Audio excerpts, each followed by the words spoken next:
Yo,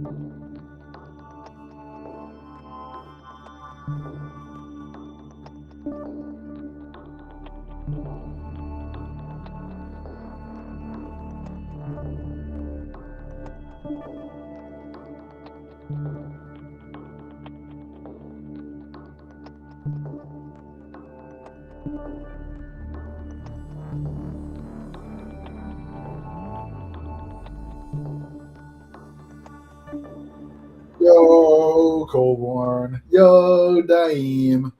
Yo, everybody. And welcome to another MOCA Weekly Town Hall at 12:01 p.m. on a rainy New York Thursday.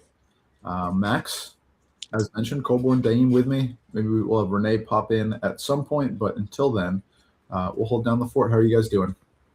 Sunny in Toronto. Yeah. Sorry. I'm good. I'm a little sick. Colborn's in one of his never-ending cycle of small. It's funny. Every time I go to New York City, now I just get so sick. I think it's you people.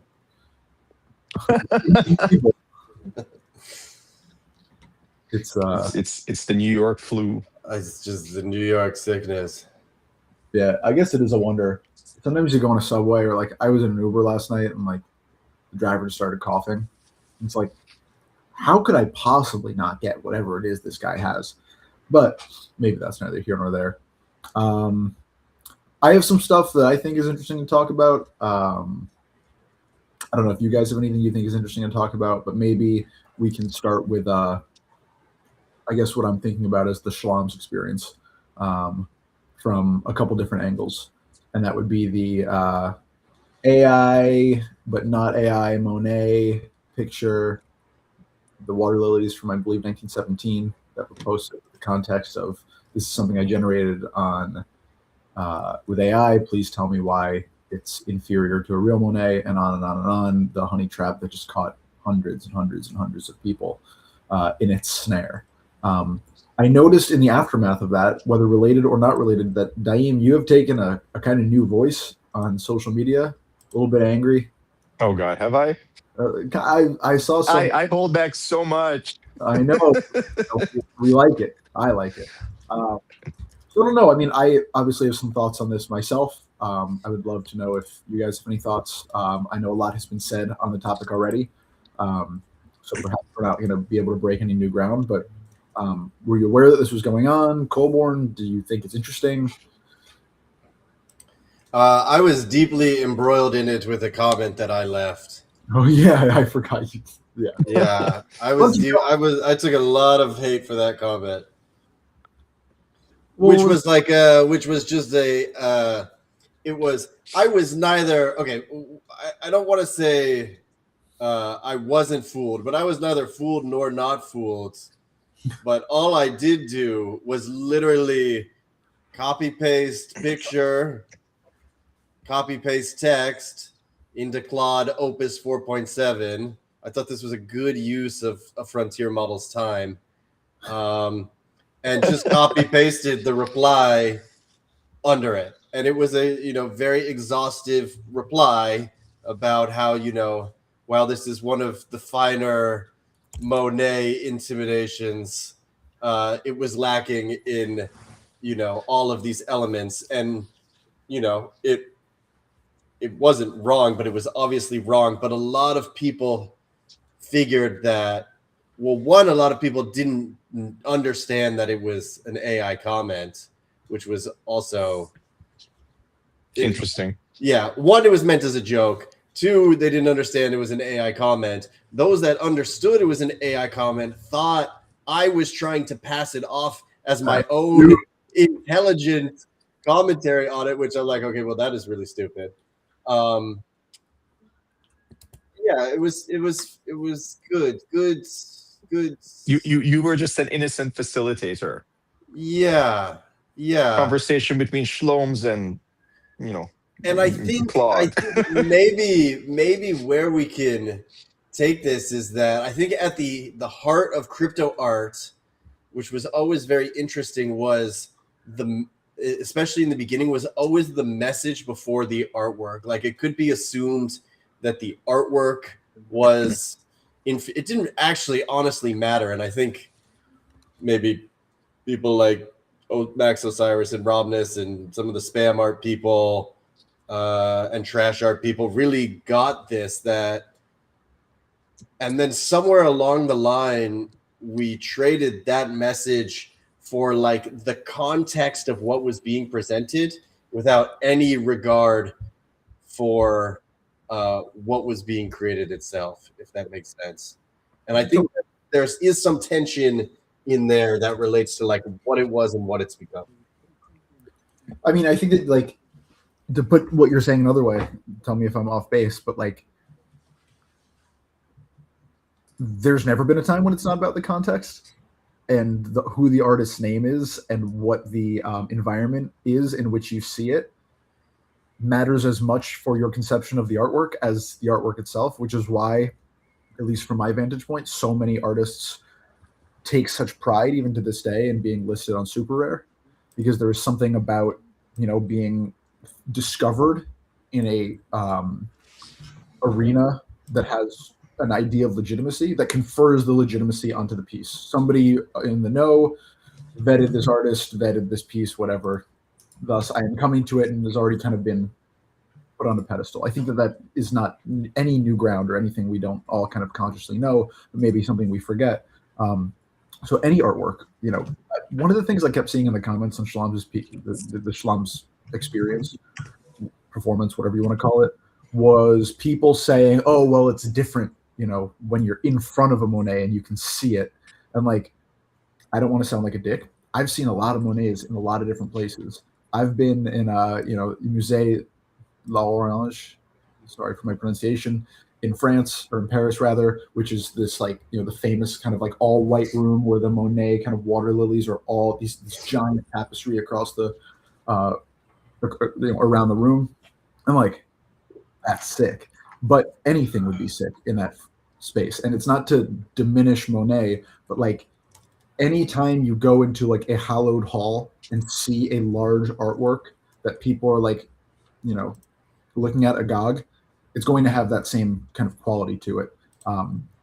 You know, I don't necessarily know what we should take away from the fact that like the implication of a lot of these people is that like there is this great diminishment in quality of, you know, maybe one of the great artistic technicians of art history, when it is translated to any kind of digital, you know, I don't know, encountering environment, whether that's a consequence of the pixels, whether it's a consequence of seeing it on Twitter, whether it's a consequence of not being able to like spend time with it. But I do kind of think that like a lot of the armchair art critics who are like, well, you have to be in person to see the brushstrokes and the blending of colors. It's like, shut the fuck up. No, you don't. I mean, sure, but that's so much art, right? There's thousands and thousands and thousands and thousands, a countless amount of pieces that you can say the same thing about. And in any circumstance, digital or otherwise, it's going to be a lot better to see a piece of art larger, closer, and in the form in which it was originally produced. So I don't know if, I guess that was used a lot to like diminish the experiment. And I disagree. Yeah. Point being, context is really important. I mean, a gallery setting done right is basically a sort of secular hierophany. I don't know if I'm pronouncing the word right, but like, you know, a manifestation of the sacred, right? If you have, you know, some random shit on your wall in your messy ass apartment, that hits different than, you know, something in a pristinely clean and austere gallery that, you know, millions of people every year pay, you know, however much they pay to enter and see the contents of. And you know, you have all this empty space basically to focus the attention on, you know, the one thing that's right in front of you at that moment. Like that borrows so much from sort of, I don't know, I guess like religious contextualization. I've used this example a lot in different contexts, so apologies if I'm treading old ground, but I wrote about when or what would the circumstances have been, but I wrote about like art dealers a long time ago. You should probably find that article. It was quite good. But the art dealer Larry Gagosian, who's like the great modern art dealer. One of his like coup de grace in terms of owning that market and changing how art dealership worked in general was not just selling artwork at high prices. He was very picky about who was buying artwork and where it was going to go. And the classic example is that like he wanted to sell artwork to somebody who was going to someone who lived in the Hamptons in a big house, who was going to entertain a lot, and who was going to put that work above a couch in the main room, right? Because he knew he was trying to make money, right? And he was he's a brilliant businessman. So not only is he going to make a commission on the piece when he sells it, he's going to put it in a place where it's going to be seen in the right environment by the right people, accrue value, and those people will then come back to him to sell it later, which he'll then get a commission on the increased price. And so he's constantly taking the same pieces and stewarding them more or less in these various places where they can confer prestige and confer legitimacy onto the owner while accruing price because it's being seen in, I mean, Daim, to use your parlance, like a more or less religious circumstance, right? Where it can like seem sacred, Yeah. The main piece in a big room in which many wealthy and influential people are hanging around, and so that is how a lot of artists, who aren't old classicists, get their start, rise to levels of real prestige. Is like somebody put their art in the right place. It was seen by the right people. Same thing with being in the right galleries, etc. So context dependency is maybe the fundamental part of visual art. I mean, and it's the same thing with so much. Like the essays that I wrote for MOCA, if you just change the byline and those go into, I don't know, they come from ArtNet or Art News or, I don't know, The Atlantic or whatever, right? Like change nothing but like the place in which you are experiencing whatever the work is, it fundamentally changes your experience to it. Yeah. And I think one thing that the whole Shlomo thing probably did well, whether or not I mean I don't know what necessarily the full intention or desire was, but I mean it probably exposed well enough that for most people, as in for most people who would claim otherwise, it really isn't about the art. I agree with you, but I hesitate to not in the way that they would 100% try to claim in a context where they weren't caught with their pants down. But that's not like, I don't think that's necessarily a pejorative, right? It's just kind of like deny it as we would like to. I mean it's not a pejorative in like an absolutist sense, but I think there's a lot in, and it's not in any means unique to this space. Like it's probably just a general thing with art and beyond art and with humanity in general. But I think this sort of thing highlights well that people try to well you were speaking of context. People try to contextualize themselves in unwarrantedly lofty ways. Well, it's the fundamental misattribution error in psychology, right? That like, if you cut somebody off getting onto the highway, it's because you had a really good reason. You have somewhere to go, But if you get cut off, it's because the person who's cutting you off is an asshole. Yeah. And so, you diminish or aggrandize yourself based on, how well a certain, implied characteristic is going to work for your ego. And then you reverse that in others, right? So when you see a piece of art that you like, it's because you have great taste. When another person sees a piece of art that they like, it's because they're biased to the market or context or tastemakers, etc. Even though the truth is that like we are all imbued with bias all the time in many interweaving vectors that we don't consciously understand, and none of us are. And that's fair, and that's correct, I think, on a very fundamental level. But I would say, like, without necessarily implying that I myself necessarily ought to be viewed as one of those, super special exceptions. Like I would like to believe that there are people out there who intentionally try to go deeper, at least, a reasonable subset of the time, and and do sort of manage to experience whatever they're trying to experience, you know, like Well, this is beyond the bias or past the bias. this is the And most of us don't, and that's normal, but that doesn't mean it's good. It doesn't mean it's something we shouldn't be trying more to sort of push back against. I mean, I think a lot of art criticism is just masturbatory in nature, but I think the goal of any kind of criticism of art is to um, digest one's opinion of a piece and try and find like a real reason for it, right? So, like, if I'm going to come to that wonderful artwork, Diane, that you made of Jan van Eyck, whose name I can't quite remember, so I apologize. Yeah. If I'm going to approach that piece and write 1,500 words of criticism about it, good or bad, the goal is to try and scrape away my bias through various lenses, whether it's the aesthetics or the meaning or the context or the whatever.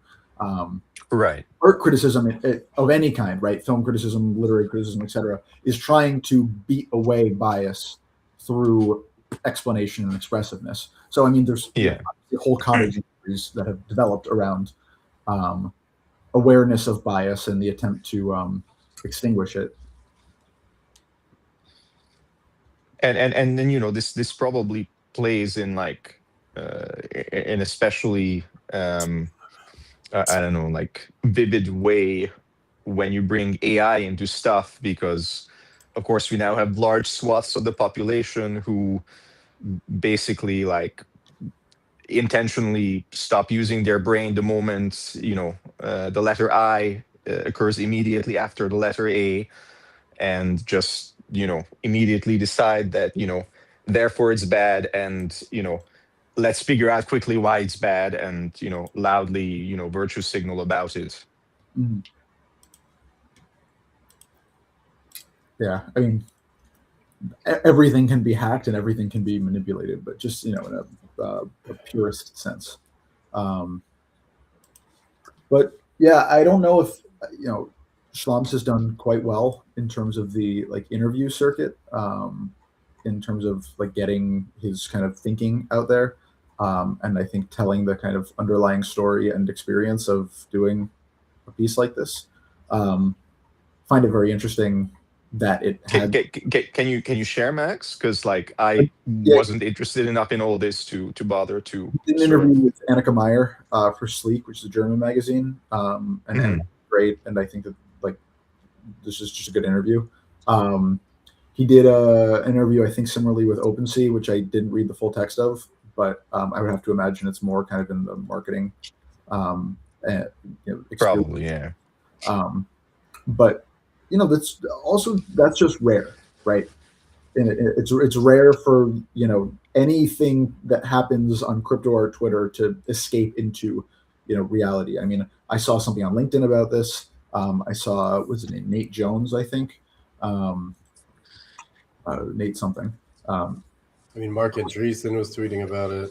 Yeah, like this has like cultural implications, which is fucking awesome, right? That it started here with a person who is involved in the NFT crypto art world. And I don't think that you think it's good for us? Good, bad, or otherwise. I think that it is, because I feel like so much of this stuff, when it tends to happen, feels like it falls into the category of definitely good for them. Not so sure if it's great for the scene or the rest of the artists. I mean, I think the great thing about visual art, right? The thing that visual art can do that no other art form can do is ask questions about like the nature of art itself and the meaning of art itself, and like these questions about how we experience art itself. It's very pure in that sense, and I think having those conversations come out of this movement is just naturally, I don't know if legitimizing is the right word, but like it's certainly. I mean, it shows depth and nuance, I guess. Excited about it, right? That just like that's fair. Anybody here is theoretically capable of like having an idea and executing on that idea. And you can't ignore the fact that Schlums is just a very successful artist with a very high or very large, reach on social media. But the fact that like a conversation can start here and explode out into kind of mainstream dialectic, that just seems pretty cool. Like we were on the ground floor. I saw that tweet, the day it was posted, and now it's like a conversation. And I think that there is something to be said about like, yes, we are, as much as we like to think that like we are on this isolated island, nothing here actually touches the rest of the world. Like sometimes these conversations, sometimes you can, yeah. And I mean, I've seen it again and again and again over a decade, how conversations start here. This is where it all starts. This is where like pretty much it's both sides of the equation. It's the most intelligent and just the absolute worst, right? And seeing those extremes and the dynamic between that, like people in the middle can at times fill in the gaps on just that friction. Totally. But like ideas are born here and they spread out, and there is no innovation happening anywhere else, right? There's no innovation at Apple. There's no innovation in Netflix, right? Elon Musk gets a huge premium put on his companies because he's the most innovative, right? But like real ground floor, open source, interesting innovation, it just happens here. So, yeah, it does, and I think it's important not to lose sight of that.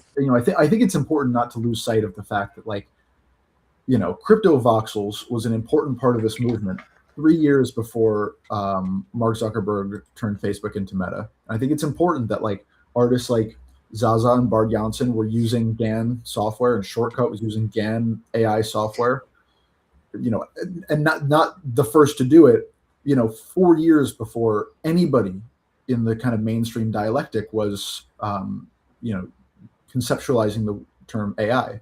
I think that these things are sometimes we meaning I often, almost always lose sight of that because of the internal dynamics of crypto art. But I think that Colborn, that's an incredibly pertinent point, is that like this space, for whatever reason, whether it's technological adoption or speed of communication, has a knack for having conversations before those conversations are ready to be had.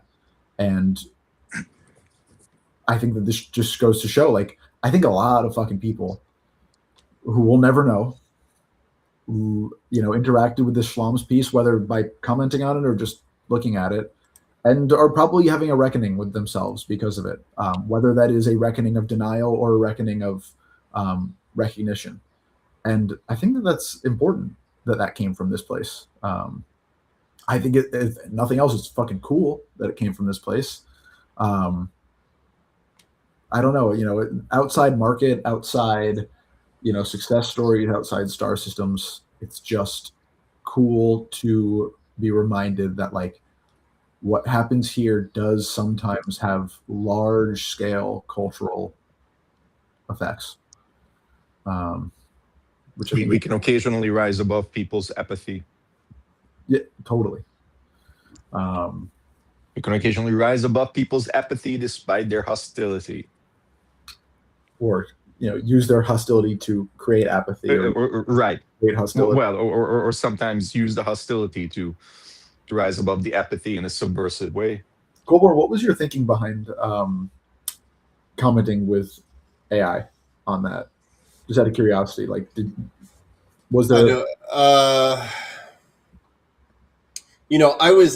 I saw the post maybe early. I mean, relatively late. What I would say for Twitter, I saw maybe like 8 to 12 hours in, right? Mm-hmm. So there was already pretty deep history, and I was intrigued enough to look at the comments, and I saw a bunch of people like posting their take, and I said, "That's pretty stupid. Why don't I just do this? If you're going to throw slop at me, why don't I just throw slop back?" Mm-hmm. Don't hate it. Makes sense. I think that was the thinking, mm-hmm. And it took no more than 20 seconds of my time, and I just left it, and yeah. And then the comment section was a mess for a while. Yeah, but that's such a good point. Like, your stuff that you posted was so super obviously AI that, like, I think you were saying even you can't believe anyone thought that was a person writing that. But It was I definitely mean, the intent. The intent was for it to be perceived as obviously AI. I was yeah, certainly, not trying to pass it off as my own, like, yeah, but but highfalutin but exercise. And but alongside that stuff, like the human comments I read were like, honestly, I don't think they were less insipid and probably less insightful than yeah, I mean, the AI that's response. I wonder what it says about scary like. and true too. I wonder what it says about people in general that when they see something written with AI, their automatic assumption is like this person's trying to use AI to inflate themselves. When I think that those of us who I are mean, probably projection.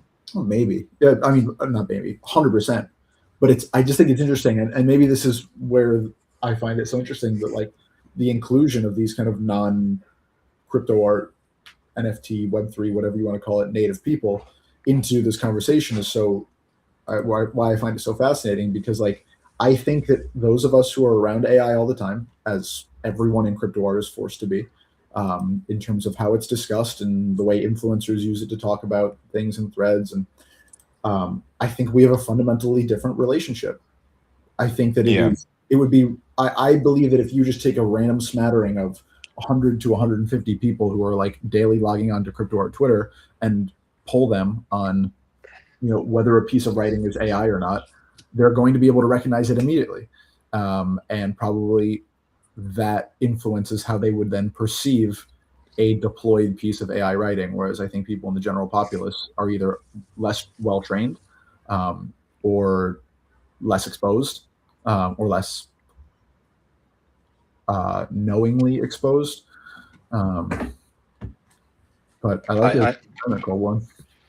I have a lovely tangent Please. to potentially go off from this. Let's do it. I can't remember the guy's name though. Big UK atheist guy, also like cellular biologist or something. Do you guys know his name? Brian Johnson, the live. No. He's like the guy, or was the guy at some point of the new atheist movement. Richard Dawkins. Yes. I think I listened to, I don't know if it was a podcast or if it was a YouTube video, but apparently Dawkins recently discovered Claude, and no, and he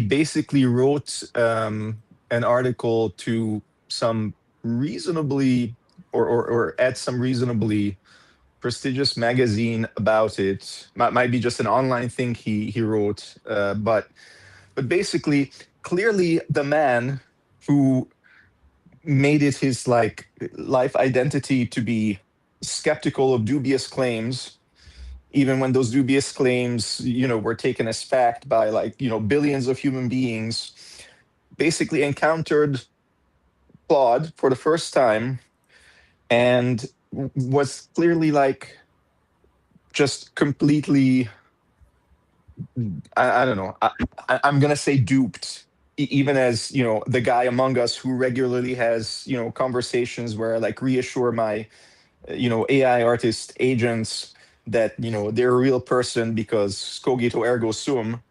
But Dawkins basically just thought that these super AI tropey answers were just so thoughtful and so insightful, and it's just so agreeable. And at some point he started calling it Claudia, and when Claude sort of sycophantically implied that it missed the interactions that had barely stopped like 30 minutes ago, only for Dawkins to come back because he couldn't sleep, that was surely sign of of Claude's humanity and like it's just, and otherwise, I don't necessarily think he's widely considered to be a universally, I don't know, good person these days. I think he's had quite a few faux pas to contend with over the years, but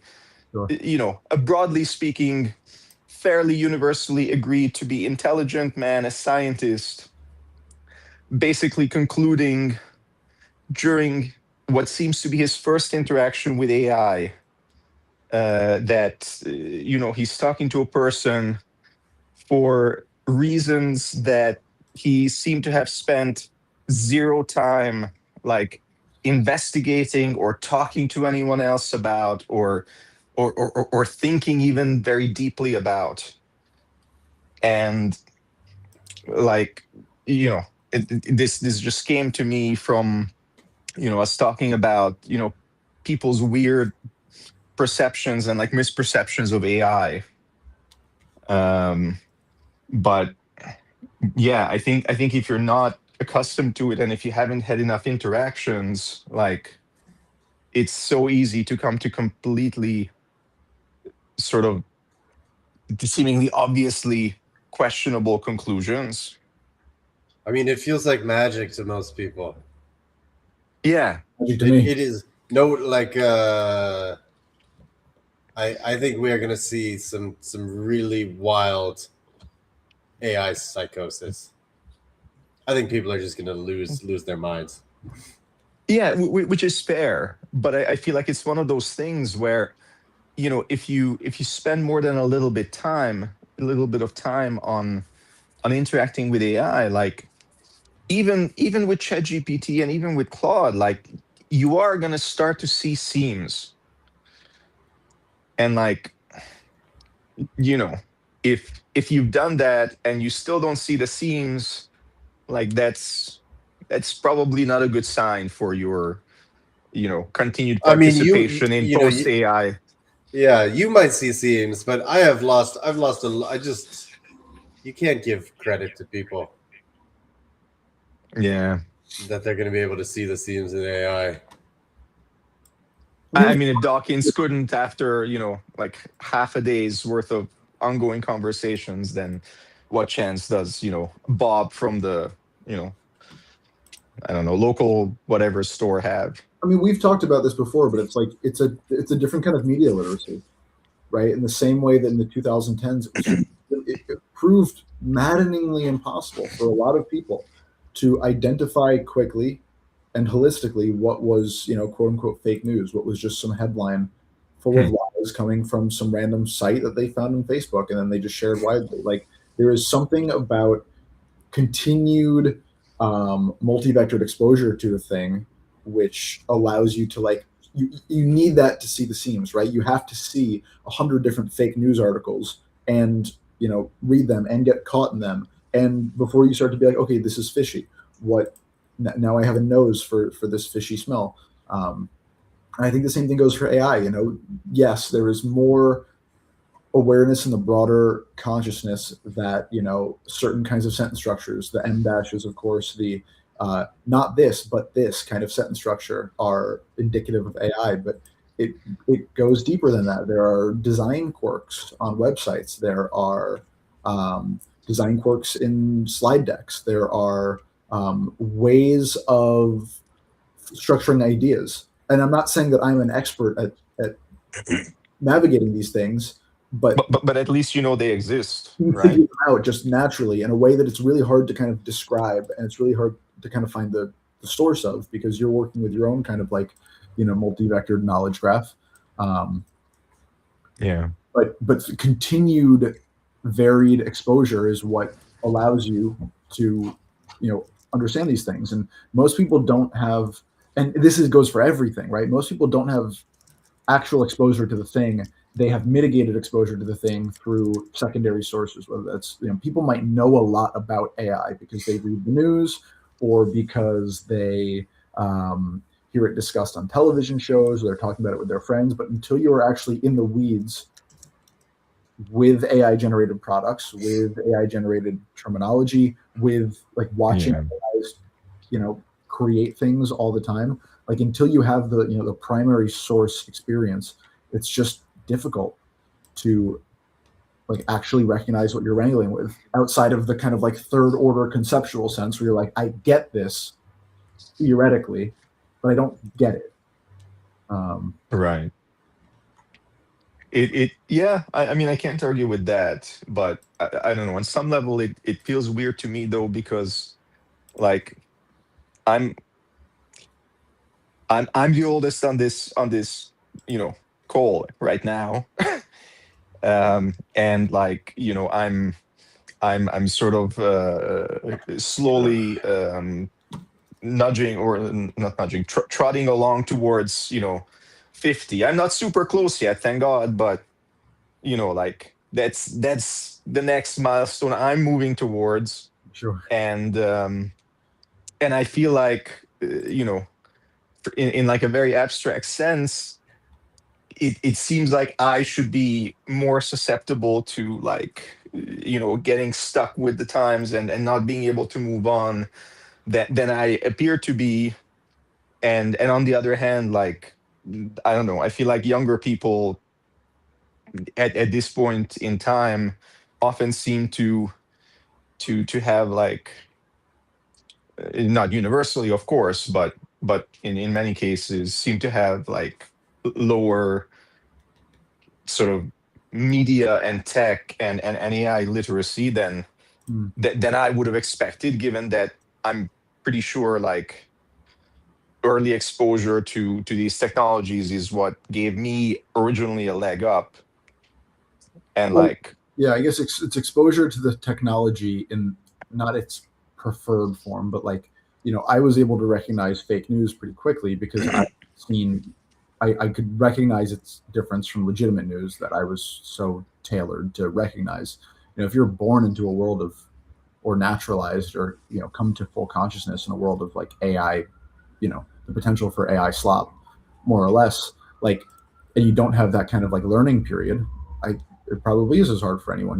If you're considering, a young person, say 14, right, and they, maybe they were using their parents' TikTok account every now and then to keep them sated at dinner, but may not have had like full access to the internet until they were 12, 13, right? They're coming of age in a world in which they would not have had years and years and years of consistent exposure to non, AI integrated media.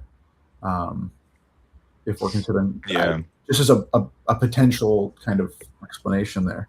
Um, so yeah, I don't know what I don't think you're wrong necessarily, but I think that like this might be a strange. I mean it's more complex. Yeah, it just might be a strange case where like it's not about age necessarily, or like what the technology, whether you're naturalized into the technology or not. It might just be like actual hard and fast direct exposure to the technology and its outputs. Also, what's up, Silvio Vietter? We're happy to have you here.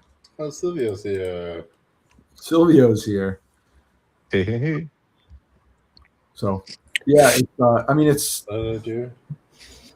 Sending love.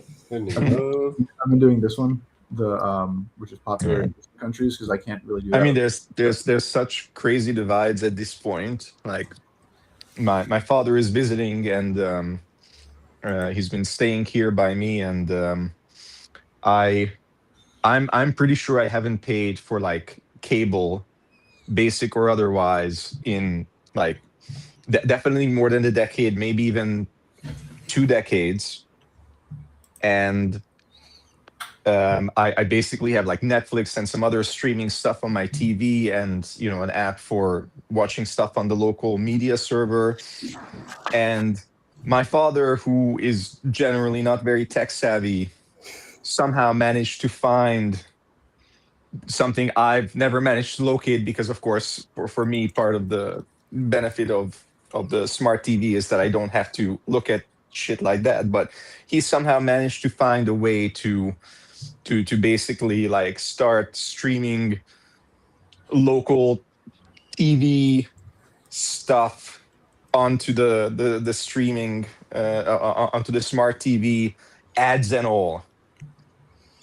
So like I've seen the first ads on my television in like decades, because my father, figured out how to watch like, soccer matches from the 1960s, interrupted by like 10-minute long, commercial breaks.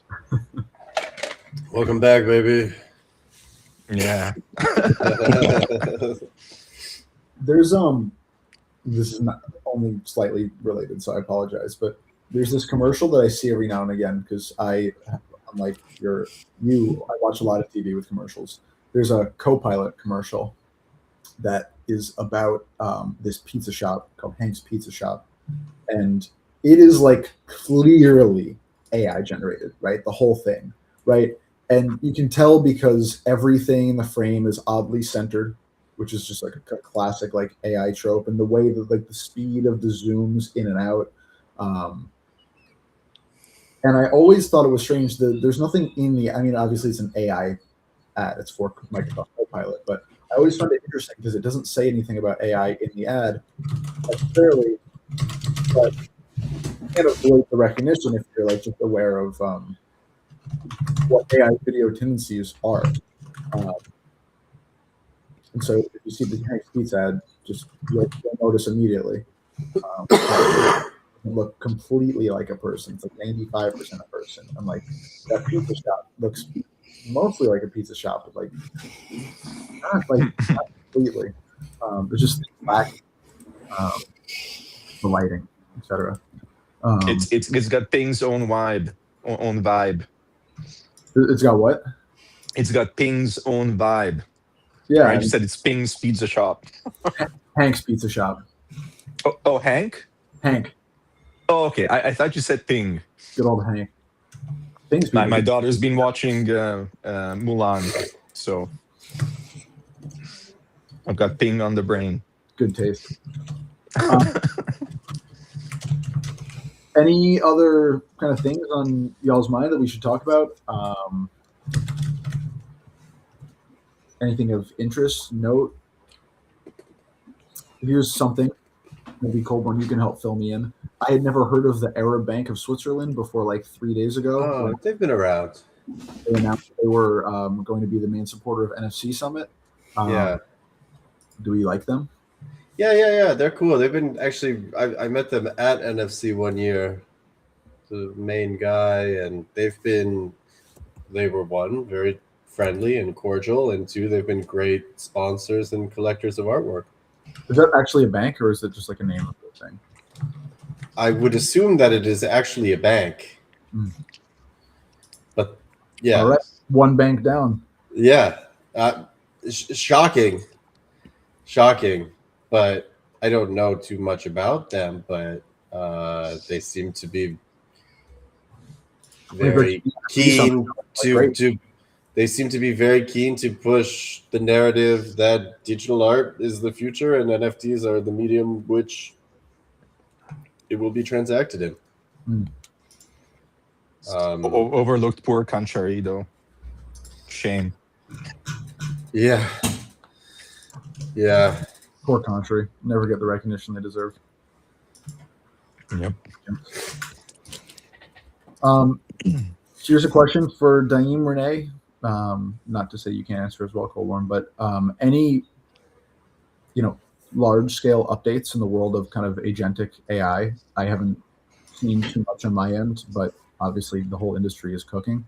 I talked to Sash from Normies today, and they've been pushing for an integration of ERC 8004 on-chain agents, like it's the standard to define agents on-chain to be used in TEs and all this crazy novel stuff, to be able to enrich existing ERC 721 contracts, or particularly NFTs from those contracts, with the on-chain agent data set, and like establish a connection between those two, so that when the NFT is being traded on OpenSea, the agent data set that is connected to the NFT also changes owner. And they have been, basically they were the first with normies who got this live. And OpenSea has integrated that yesterday. So Adam Hollander bought his first normie. They talked about the stuff on Spaces yesterday. And we've been talking about, like Serge and I today, like how we can integrate our work with the codecs, like Art Deco's codecs, and the automation pipeline that we call Soulweaver, which I presented a few weeks earlier on the town hall, as a modular building block so that we can take care of personality generation for NFT collections. And then this open source stack, which can include this as a part of the agent dataset, of the on-chain agent dataset, and enable the owner of the NFT to upload or to update the personality or the soul.md that's aggregated into the agent dataset continuously. That's talks that we had, and I've been invited to a agent working group, which I've joined. So I think there's lots of potential there, because the utility unlock that this new standard can enable for all the existing NFTs is kind of what we've been waiting for. I mean, we've been talking about the ERC standard, the 8004, which is the pure agent dataset, a couple of times. Like, there were lots of talks on these global, on the hackathon in Cannes, where I've been in April, about this kind of stuff, but the missing link was like this bridge, like the connector to existing collections was missing. And this is now live. And it's insane that, to me, that OpenSea was so quick and integrated it for the normies collection already into their marketplace. So you can see the agent data within the UI on OpenSea. And the goal of the working group is to make or provide this unlock of unlimited utility for any NFT collection. That's something that an endeavor that I've joined, and I think we bring a lot to the table with our Cortex knowledge graph system and the Soulweaver platform, which like leverages that for NFT collections, to generate personalities within community curated lore and community curated collection history and stuff like that, according to the on-chain traits of existing NFTs. Sounds a bit nerdy, but I think really, like, as these, when you assume that this 8004 standard, the agent data set, is being integrated by many different platforms and applications, then like agent harnesses like Hermes Agent or OpenClaw, and like middlewares that like hook that on-chain stuff in there, is just a start to, bring so much liquidity to all the NFT collections that already exist and to all the holders who have been waiting for something to happen. So I'm super motivated and amazed by those recent developments, and that we as MOCA can play a vital role there. Cool. Yeah, I think it's going to be huge. I have a comment and a question, and my comment is, one, let's hope Mr. Hollander doesn't get Nate Chastained for his purchasing of assets, and that's a deep cut for people who may or may not remember. Nate Chastain was the employee at OpenSea who was buying NFTs on insider knowledge that the SEC charged. Anyways, old hat. And then two, this it feels to me very step change from the big AI run up, I guess, we had in the end of 24. And I'm curious how this is maybe materially different, Renee, from what you saw and experienced them, of just kind of like releasing a token alongside an agent. I understand how this is materially different, but maybe you could just kind of explain Yeah, like there we had the situation where an additional asset, an additional thing that has a market cap was like created out of thin air, so to speak, in addition to the NFT collection. And then you get like airdrops to the holders or claims or whatever, sometimes not even that. But what is very different here is that the entire provenance record of the existing NFTs remains the same. Like the value accrual happens within the existing NFT contracts and for the existing NFT collections. And the agent data set is really appended to the existing record that's already on chain, that already has a trading history, and is basically an enrichment of utility and future potential, which makes this very different than just launching an ERC20 with any utility attached to that, just like storytelling and hype.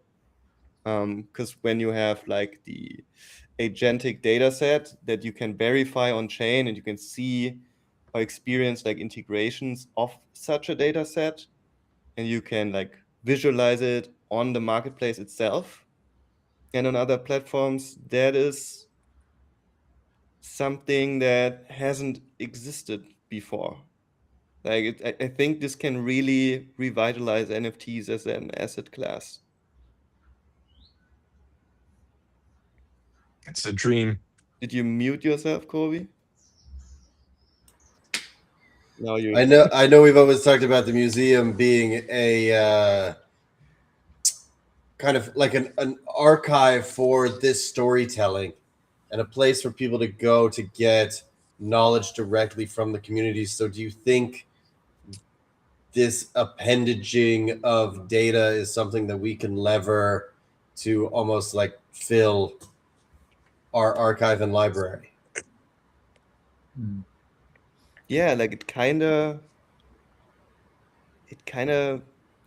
has the potential to seed stuff like that, especially if like we were talking with like Betty and Psych from Dead Fellas today as a team, and we are like brainstorming a lot around world building that can be fueled by these like the codex pages and personalities that would then be in the agentic record of each of these assets, where like new stories are being written, and if you then insert those stories back into the knowledge graph of that community, and MOCA can be some sort of a gatekeeper of these happenings within the agentic universe of the different NFT collections, and try to keep track of that and give the tools to the different NFT communities to not only like host their own knowledge graph, like everything is open source, so they can also do that on their own servers, but give them the tools so that they can bring it, like shove in all the PDF markdown files, transcribe videos to like inject the current state of and the history of their community and everything that happened till then, and then also have a loop where newly generated stuff that happens due to the agents that are now unlocked by the new tech stack or by this new layer, that can then also be fed back into the knowledge graph of a given community. I think, yeah, like the potential of these things is hard to grasp. Yeah, because I think this, sorry, real quick, I think this, just to tie it full circle, it goes back to our conversation in the beginning, really about context. And we've lost so much of that context. And X, Twitter, whatever, thrives on these like inside jokes. And I don't know how much context of these early crypto art pieces are going to be able to travel with these pieces forever. And that surprisingly is actually where I think Beeple as an artist fits kind of like a role of Anquara, of just kind of like the context is immediate because you know that it was just something that happened that day generally. It's just, and that's very easy for people to grasp when there's so much information, so much data. It's hard to. Anyways, I know that's a big part of our mission is trying to like keep the history, and people look to us for the history, but you get bombarded every single day, and there has to be a way to begin to try and automate context and recover what we have contextually lost. Can I Totally. a simple Yeah. question? What is this normies thing? Where did this come from? I just saw everyone talking about it one day. They launched 3 months ago and have been building ever since. Like I've been keeping my eye on them since the start. Never really found enough time to actually like dive in and invest. I And don't hold one yet, but Whole product that launched a PFP, like it is entirely on chain. Like the code, the generation of the assets, like of the visuals for the assets happen according to, I think, on-chain trades, and then with like algorithmic stuff. There's no LLM involved in the creation of the visuals, but they've been building with those beings, becoming agentic from day one, and have been shipping ongoing like innovation ideas. You could like combine trades, burn stuff, but always with the agentic storyline in mind. And this update yesterday is like the biggest unlock for them so far, as far as I understand. Like I'm not on their Discord. I've been seeing it from the outside on Twitter, but that is as much as I understand. And they've been like shipping open source code and like share our ethos. I great realized people. I made like a snide face about like a cultural product to launch a PFP, just in case everyone didn't get the joke. That's what we are. So I'm not actually. I have no ill feelings. I think Normie is pretty cool. I just had never encountered it until suddenly we were encountering it. You had a great breakdown, great conversation. I really enjoyed today's town hall. Feels like something happened What happened this week. Oh yeah, it feels like something actually happened. Yes. Interesting things and things to talk about. My God, it has been an absolute wasteland. We were happy to be here this week, happy to talk about this last week, happy to talk about it with you guys. Happy to have Silvio over in the comments there. We see you, we appreciate you. To everyone listening, watching at home, we appreciate you being with us, and we will see you next week for our next MOCA Weekly Town Hall.